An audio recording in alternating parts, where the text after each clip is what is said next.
So this is our tap room space. The idea behind this area is for people to come in, enjoy the beers, enjoy the atmosphere.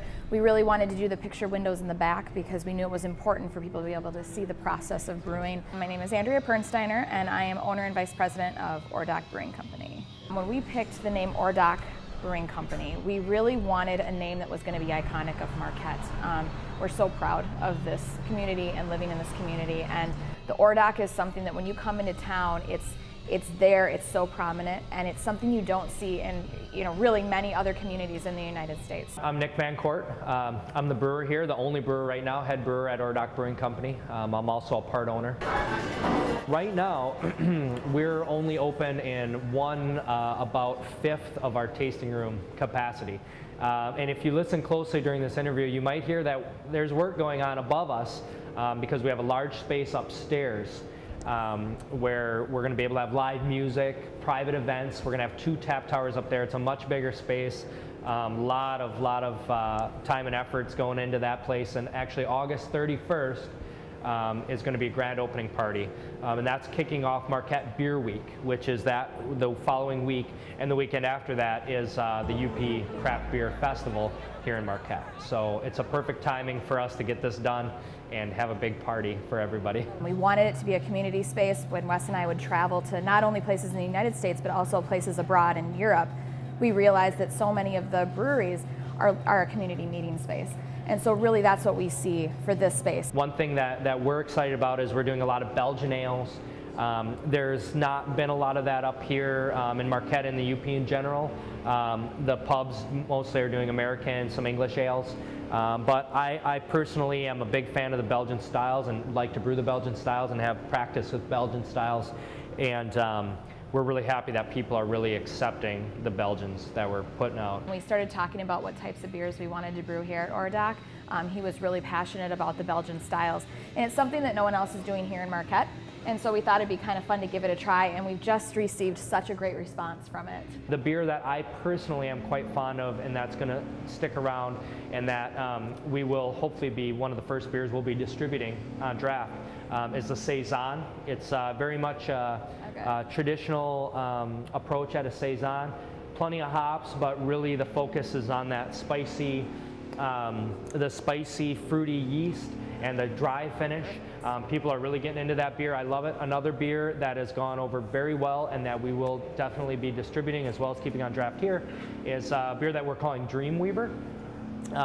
It got that name because it's brewed with chamomile, so it is a beer with flowers in it. In fact, it's dry flowered rather than dry hopped. We add chamomile to it after fermentation. We also intend to do some more experimenting on the Belgian side. We actually have a 1-barrel pilot brewery, I guess you'd say. It's actually just a big homebrew setup, and that's what it was before it became our pilot brewery here. And on that system, we're playing around with a lot of fun Belgians. So this is basically your home brewing on steroids right here. 1 barrel's worth. About 35 gallons went into this fermenter. We've done some other cool stuff with this. I just recently did a Belgian white with strawberries. So I left out the traditional spices, fermented it just as a naked Belgian white, and added a bunch of strawberries from Mackey Berry Farms up in Hancock. They were given to us by one of the people there. And one beer we're actually doing, and that is fermenting right now in the 1-barrel fermenter, is a Finnish style beer called Sati. This is a beer that's brewed with juniper.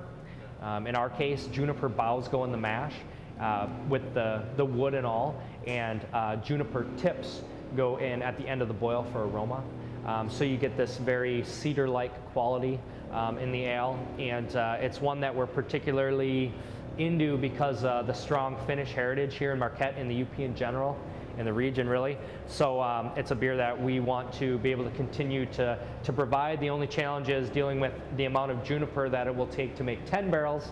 I haven't figured that out yet. So right now it's just been the 1-barrel batches. Absolutely going to be getting sour and funky. We are aging beer. Currently we're aging beer in some wine barrels that we got from California, red wine barrels. Right now we're not doing funky beers in them because once we go funky in the barrel, we're not coming back. So we want to do a few other things, but eventually they will all be funky barrels.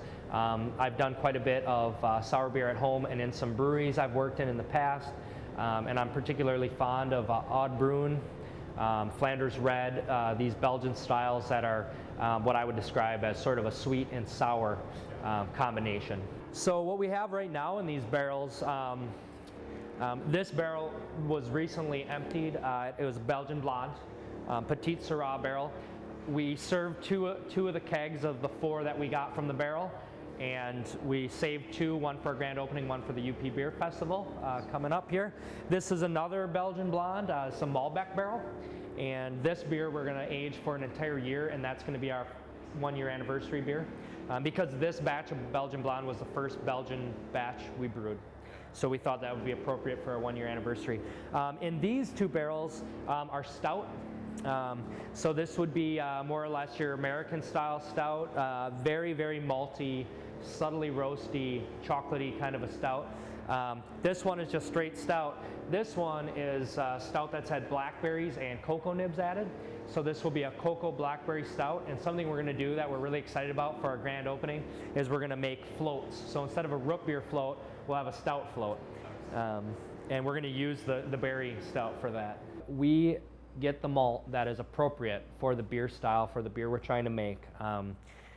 You spend a little more money, but I think it's important for a couple reasons. Number one is, you know, if you really want to make, let's just say, an extra special bitter, an English style ale, if you don't have English malts in there, it's not going to be an extra special bitter. I think there's a lot of entrepreneurial spirit in Marquette. I think that's part of it. I also just think the other breweries are also very community minded, and so many people in Marquette want to sort of bring that idea of community and a craft brewing experience, a locally made product. I think Marquette is really like right on the cusp of understanding how important buying local is, and I think that's another reason why so many of the craft breweries have kind of popped up all over the country, actually.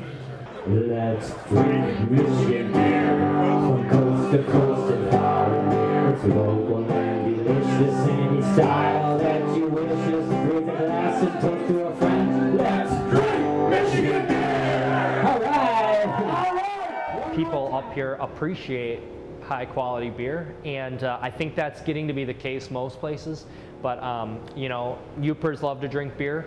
They're happy for years to drink Busch Light, but they now are happy to drink craft beer, and I'm excited about that. Marquette is kind of a bit of a cultural center for the UP, and I think that people come for culture, craft beer culture being one of those things that they come here to Marquette for, and I think, you know, just as there's more craft beer here, just like everywhere where this revolution is really taking off, as there's more craft beer here, there's more people coming here to drink craft beer.